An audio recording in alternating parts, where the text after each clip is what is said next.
उंगलियों से लेके, कलाई से लेके, गले से लेकर और घड़ी तक गुंडा ही गुंडा है। वाक़ई लग भी रहे हैं। ज्यादा होगा क्योंकि रावण के होने की वजह से राम की पूजा हो रहा है। अच्छा। हाँ, क्योंकि रावण मजबूत है तभी तो राम को पूजेगा, नहीं तो ऐसे तो कौन पूजने वाला है। क्या कितनी बड़ी बात कह दी। अगर आज रावण होते तो वो भी सोचने पे मजबूर हो जाते कि आज के रावण ये लोग हैं। जैसे फ़िल्मों में इन्होंने किरदार निभाया अगर पर्सनल लेवल पे गुंडे से अरे बाप तो रे! मारना कम चाहता है। अच्छा। तो सामने वाला कहता है कि भैया आप मारिए, कोई दिक्कत नहीं है, क्योंकि ये दर्शक के लिए बना रहे हैं। तो ऐसा कुछ नहीं रहता है जो हमको कोई मारेगा तो खराब लगेगा। चलिए, अब हम लोग बात कर लेते हैं। अब आप लोग पूछेंगे कि गुंडाई कहाँ दिखता है, कौन से ज़िंदगी के किरदारों में सबकी अलग-अलग भूमिका होती है। अगर हीरो को देख लिया जाए, तो हीरो की जब बात आती है, तो दिमाग में बड़ा उथल-पुथल हो जाता है। लेकिन जब गुंडा, खलनायक, गुंडा कहना थोड़ा-सा शब्द का वो होगा, लेकिन कह ही लेते हैं, लोग कह भी देते हैं। खलनायक, नायक और खलनायक। एक गुंडे के रोल में कैसे-कैसे व्यक्ति होते हैं, उनके साथ मिलना कैसा होता है, ये मुझे आज एहसास हुआ। सभी लोग हीरो का कर लेते हैं, लेकिन किसी गुंडे, किसी खलनायक का वीडियो करना, इंटरव्यू करना, आज ये मेरी ज़िंदगी का पहला है। बड़ा अच्छा लगा। मैं इनसे ही जानने का प्रयास करता हूँ कि आखिर ये कब गुंडे बन गए। पहले तो सर स्वागत है मेरे यूट्यूब चैनल जोश। जी, आपको जोश एक्सप्रेस में आप सभी लोग को तहे दिल से धन्यवाद। जितने भी लोग जोश को देख रहे हैं, इन सभी लोग को दिल से धन्यवाद। क्या बात है, गुंडे की तरह दिख रहे हैं, गुंडे की तरह इनकी सब सारी देख लीजिए। अगर देखा जाए हाथों से लेके उंगलियों से लेके, कलाई से लेके, गले से लेकर और घड़ी तक गुंडा ही गुंडा है। वाक़ई लग भी रहे हैं। विलेन का जो रोल होता है, बड़ा अहम रोल होता है। अगर किसी फ़िल्म में विलेन ना हो तो हीरो का कोई मतलब नहीं होता है। तो आज हम रावण जितना बड़ा मजबूत होगा, राम का पूजा उतना ज्यादा होगा।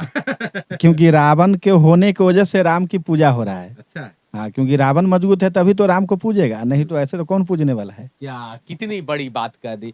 अगर आज रावण होते तो वो भी सोचने पे मजबूर हो जाते कि आज के रावण ये लोग हैं। जैसे फ़िल्मों में इन्होंने किरदार निभाया खलनायक का, और खलनायक का अगर देखा जाए सर तो बड़ा मराता है, पिटाता है, फिर भी लोग कहते हैं कि हूँ। कभी ऐसा नहीं लगा कि आदमी जो मार रहे हैं लोग, मेरा तौहीन हो रहा है? नहीं, ऐसा नहीं, जब आदमी किसी किरदार को करता है ना, तो उसमें जितना बेहतर होता है उतना खुद को भी मजा आता है। जो अच्छा लोग होते हैं वो बोलते हैं जे मुझे और मारो, और बेहतर करो, क्योंकि कभी कभी हीरो का भाईचारा रहता है अगर पर्सनल लेवल पे गुंडे से अरे बाप तो रे! मारना कम चाहता है। अच्छा। तो सामने वाला कहता है कि भैया आप मारिए, कोई दिक्कत नहीं है, क्योंकि ये दर्शक के लिए बना रहे हैं। तो ऐसा कुछ नहीं रहता है जो हमको कोई मारेगा तो खराब लगेगा। चलिए, अब हम लोग बात कर लेते हैं। अब आप लोग पूछेंगे कि गुंडाई कहाँ दिखता है, कौन से फ़िल्म में दिखा, कहाँ खलनायकी की दिखा है, तो इस पे हम लोग थोड़ा-सा चर्चा करते हैं। कितने फ़िल्मों में अब तक काम कर चुके हैं और किसके साथ काम किए हैं? भोजपुरी में हम 45 मूवी में काम कर चुके हैं, 45 फ़िल्म में, जिसमें सबसे पहली फ़िल्म था मेरा औलाद, जिसका निर्माता थे हमारे दिनेश लाल यादव जी, जो अभी यूपी के सांसद हैं और हमारे प्रिय भाई हैं, और उनका मेरे जीवन पे बहुत योगदान है। जितना भी बोलूँ तो मेरे लिए कम होता अरे है। बाप रे! हाँ, क्योंकि उनके वजह से हमको Aslam sir ji as a assistant direction में काम दिए थे, और उसके बाद असलम सर का भी इतना बड़ा आशीर्वाद मिला कि जब तक वो जिंदा रहे, आज तो नहीं रहे, मैं उनको दिल से यहीं से प्रणाम करता हूँ, जब तक वो रहे और वो अपने लाइफ में जितने भी फिल्म बनाए उस सब में एज ए असिस्टेंट डायरेक्शन का भी मुझे काम दिए, और अपने घर में भी रखे एज ए बेटा के तरह। आज उनका लड़का है बंटी शेख जी, वो बहुत ही बेहतरीन और बहुत ही अच्छा काम कर रहे हैं। तो जात के तो मुसलमान थे, लेकिन मुझे कभी ऐसा फ़र्क नहीं लगा जे बंटी जी और भोला में कोई अंतर नहीं समझा। ये बात देखिए, कलाकार का बुरा मत मानिएगा, कलाकार और पत्रकार का कोई जाति नहीं होता है। अगर जो कहता है कि नहीं मैं इस कलाकार का ये जाति है तो मैं नहीं मानता। आपको क्या लगता है? आप अनुभवी मुझे ज़्यादा हैं। हाँ, मुझे कभी भी ऐसा नहीं लगा जब मैं सर के घर पे हूँ तो मैं अपने बेटा से अलग वो माने हैं, कभी नहीं। तो मैं इसके लिए असलम सर को दिल से धन्यवाद देता हूँ। वो जहाँ भी हो, सर को दिल से धन्यवाद देता हूँ। और औलाद फ़िल्म में पहली बार मैं नेगेटिव कैरेक्टर में काम किया था, जिसके मेन किरदार में संजय पांडे थे और हम लोग 4 गुंडा उनके जौरे रहते थे। जिसमें राजू सिंह माही थे और कई लोग थे, 4-5 लोग थे। और कौन-कौन सी फ़िल्मों में आए हैं? औलाद किए थे। उसके बाद हम दिनेश जी के साथ किए थे रखवाला, जिसमें असलम सर ही थे। उसके बाद किए थे फारूक सर के साथ वर्दी वाला गुंडा, उसमें भी दिनेश जी थे। पटना से पाकिस्तान, घुस के मारब, आखिरी रास्ता, दिनेश जी भैया के साथ मैंने कंटिन्यू काम किया। खेसारी और पवन के साथ।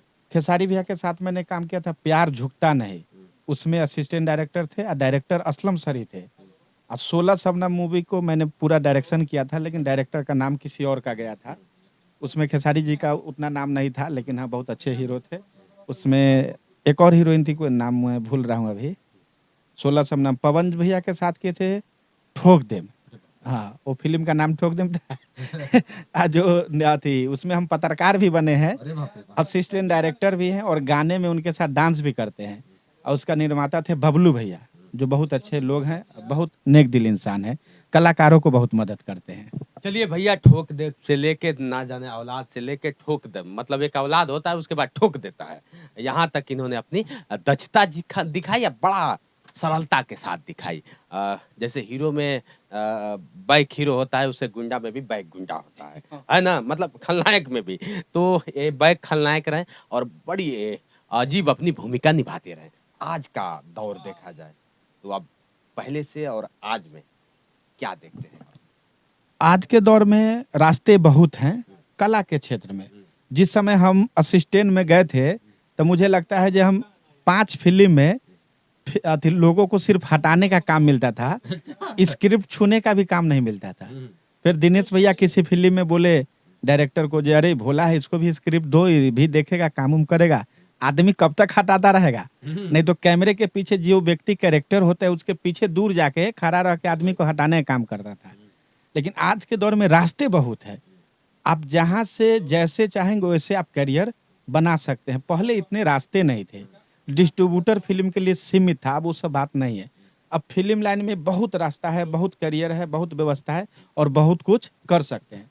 जिसका नाम था भोला, उसका बहुत भोलापन होना चाहिए था वो, लेकिन खलनायकी का कमान संभाल लेता है। आज अगर देखा जाए तो एक इवेंट शो भी आप चलाते हैं, अपने नाम से चलाते हैं। इवेंट शो कैसे कैसे करते हैं आप? भोला बाबा इंटरटेनमेंट इवेंट शो मेरी कंपनी है। तो मैं बहुत पहले म्यूजिक कंपनी खोला था, ईरोटेक फिल्म्स। तो जब कंपनी खोला था उस समय कैसेट का जमाना था। तो मैंने इंदु सोनाली जी, छैला बिहारी से गाना गवाए थे और कुछ नए कलाकारों से। तो जब कलाकार मेरे पास आने लगा तो मुझे प्रोग्राम भी आने लगा। तो जब मैं प्रोग्राम करने लगा तो मुझे ज्यादा मजा आने लगा। पब्लिक के बीच में रहना, रात को जाना, प्रोग्राम करना, सम्मान होना, एक बहुत मुझे खुद को अच्छा लगने लगा। तो मैंने भोला बाबा इंटरटेनमेंट इवेंट शो कंपनी बनाया, फिर मैंने प्रोग्राम करना चालू किया। जिस समय हम प्रोग्राम करते थे उस समय अभी बिहार के कितने जो सुपरहिट कलाकार लोग हैं वो हमारे शो में फ्री आते थे। जैसे बहुत नाम तो नहीं लूंगा, अच्छा नहीं लगता अभी। जैसे एक बार कह ही दीजिए, जैसे कौन? अंतरा सिंह प्रियंका है और कई कलाकार है जो हम बड़े बड़े शो करते हैं। पहले टिकट सिस्टम, उस जमाने में छैला बिहारी बहुत स्टार था, खेसारी जी से पहले। हाँ, तो इन लोग का हम टिकट सिस्टम शो करते थे। तो जब बड़े कलाकारों का शो करते थे तो ये लोग फ्री में आते थे। जब बाबा एक मंच दीजिए, एक गाना गाने का मौका दीजिए। नहीं हो तो बिहार में 20,000 कलाकार ऐसा होगा जिसको हमने क्या प्रभु मंच दिया है, हमारी कंपनी बनी है, आज वो 1 लाख कमाने का डेली काबिल बना है। हाँ, किसी बेगूसराय में 20,000 ऐसे कलाकार होंगे जिसको एगो दूगो गाना गाने का मौका देते देते आज वो दिल्ली का 5,000 10,000 कमाने के काबिल बनी है या बना है। तो महीने का 3 लाख तो कमाना रहा है भाई। चलिए भैया, इवेंट शो करते हैं। पहले थे खलनायक और गुंडा का रोल निभाते थे, और वो भी साइड वाला, और फ्रंट भी मिला होगा और बच्चा अच्छा काम करे। आज एक नए लोग कहते हैं ना कि राह नहीं मिलता है, हम जाएं कहाँ। आपने एक राह देने का जो काम किया है समाज में, तो ये कहीं ना कहीं एक अच्छा कार्य कर रहे हैं। लास्ट सवाल करना चाहूंगा सर कि आज बेरोजगारी चरम सीमा पे है और हमारे अंदर भी कला है, सबके अंदर कुछ ना कुछ कला होता है, मैं ये नहीं कहूँगा, लेकिन उस कला का प्रदर्शन कहाँ करे उसको खुद नहीं पता होता है, तो क्या करेगा वो, अगला क्या करना चाहेगा? जैसे बिहार और यूपी का जो समस्या है ना, कलाकारों के लिए कोई ठोस व्यवस्था नहीं है। ये इसको कैसे मतलब सही किया जाएगा? अब इसको तो जो बड़ी बड़ी कंपनियां हैं, जो बड़े लोग हैं, तो जिसको वहां तक पहुंचना, जैसे मैं पहली बार आपसे, मैं तो सबके सपने में नहीं सोचा था कि आप तक पहुंच पाऊंगा, लेकिन अभी पिताजी का दिनेश देना भैया है। सांसद है, हाँ। मनोज तिवारी सांसद है, रवि भैया ये सांसद लोग तो ब्रह्मा विष्णु महेश हो गए, इनको छोड़ दीजिए आप। नहीं, ये तीनों लोग हमारे घर पे भी आए हैं, हमारे माँ के हाथ से दाल रोटी भी खाए और हमारे घर पे भी रहे हैं। अभय सिन्हा जी भी हमारे घर पे आए हैं, यश मिश्रा बाबूजी सब लोग हमारे घर पे आए हैं, देवी जी है, अरमान बाबू, आर्यन बाबू, सब लोग हमारे घर पे आए हैं। लेकिन अभी भोजपुरी का बेहतर कैसे होगा, इसका एक कोई और बेहतर तो नहीं, इसके कभी लिए आपने सवालात किया इन लोगों से कि सर हमको जब भी मौका मिलता है तो मैं बोलते रहता हूँ, और दिनेश भैया सबसे बेहतर और सबसे अच्छा कर रहे हैं। जिस व्यक्ति के पास इस धरती का और हिंदुस्तान का सबसे पावरफुल व्यक्ति नरेंद्र मोदी बैठा हो, और उस व्यक्ति को उस समाज का भला करना हो, तो उसके लिए कहीं कोई दिक्कत नहीं है। जैसे बंबई में जो महाराष्ट्र में महाराष्ट्रियन कलाकार है महाराष्ट्र के, उसको वहाँ आवास भी मिलता है, आवास में, हाँ आवास मिलता है रहने का। उसी तरह यूपी बिहार में तो सब्सिडी मिले, सबसे पहला काम कोई भी कलाकार को भाड़ा न लगे कहीं से कहीं जाने के लिए, दूसरी सुविधा। तीसरी, जो कलाकार का एक उम्र हो गया तो उसको जिस एसोसिएशन से उसको कार्ड बना उसको सब्सिडी मिलना चाहिए, या फिर उसके मरने पे 10 लाख 20 लाख रुपया सरकार दे, ये प्रॉपर घोषित हो जाए। ये 2 4 5 की टोल टैक्स नहीं लगे किसी भी कलाकार को। इस बात के लिए अति दिनेश भैया, रवि भैया, मनोज तिवारी सांसद में बोलेंगे तो इजीली पास हो सकता है, इसमें कोई बहुत बड़ा बात नहीं है। किसी भी कलाकार को अगर 5 लाख रुपया मेडिकल में खर्चा है तो उसको 50% मिलना चाहिए। कलाकार को कार्ड दिखा के इंदिरा आवास, नगर माने जितनी भी सुविधा मिलता है ना, वो सब मिलना चाहिए कलाकार को, तो कलाकार को कभी कोई दिक्कत नहीं होगा।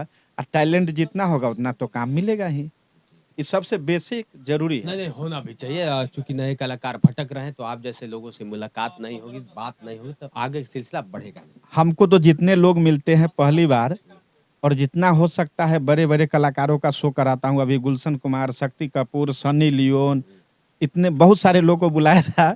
उस बीच जितने भी लोग मुझे मिला तो मैं सबको बुलाया, आर्यन बाबू को भी बुलाया, वो न्यूज वाले भी आए थे, सब लोग को बोला आइए, हमसे जितना हो सकता है। नहीं, ये तो दिख रहा है, ये दरिया दिली दिख रहा है, इसका मैं रमादा होटल में अभी माही मनीषा का प्रोग्राम है, अभी 4 5 प्रोग्राम मैंने करा दिया। अभी 28 तारीख को फिर माही मनीषा का प्रोग्राम है, तो उसमें भी जितने भी नए कलाकार बोलता है जब बाबा मैं फ्री में आऊंगा, डांस करूंगा, मुझे कुछ नहीं चाहिए, खाली उसके साथ डांस करने दिए, तो मैं बोलता हूँ आ जाओ भाई, कैसे भी करके अरेंज करके पार्टी को मना के उसको बोलता हूँ कर लो भाई, अपने कोई टेंशन नहीं है। चलिए, ऐसे शेर दिल और नेक दिल इंसान बड़ा कम मिलते हैं।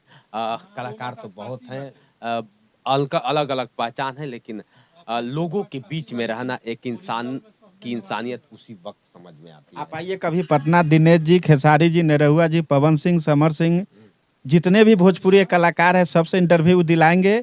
जो नहीं देगा वो मुझे फोन करिए, भोला बाबा। हाँ एकदम, मैं सीधा से बोल रहा हूँ भाई, ये जहाँ भी जाएंगे इनको इंटरव्यू दीजिए, नहीं देंगे तो मुझे आप फोन करिएगा। चलिए भैया, अब इन्होंने हमसे वादा कर लिया और निश्चित हम लोग कुछ करने का प्रयास करेंगे। और सबका देखिए, लोग कहते हैं कि अकेले मैं सब कुछ करने लूंगा, लेकिन ये बेवकूफिना है। हम अकेले पैदा नहीं हो सकते हैं, 2 लोग मिले हैं तो हम अकेले पैदा हैं, तो सब कुछ कैसे कर सकते हैं? धरती पे आ नहीं सकते हैं तो हम कैसे कर सकते हैं? तो आपका सहारा है, आप कहीं ना कहीं आप भी बहुत मेहनत करते हैं, और बहुत अच्छा लगा आपसे मिलके, इतना अच्छा लगा, मैं बहुत खुश हूँ।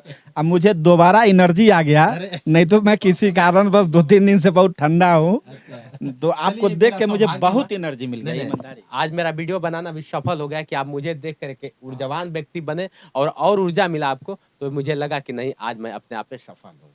ठीक है सर, आज के लिए बस इतना ही। बने रहिए वीडियो के साथ। मैं हूँ जितेंद्र और आप देख रहे हैं जोश एक्सप्रेस। नमस्कार।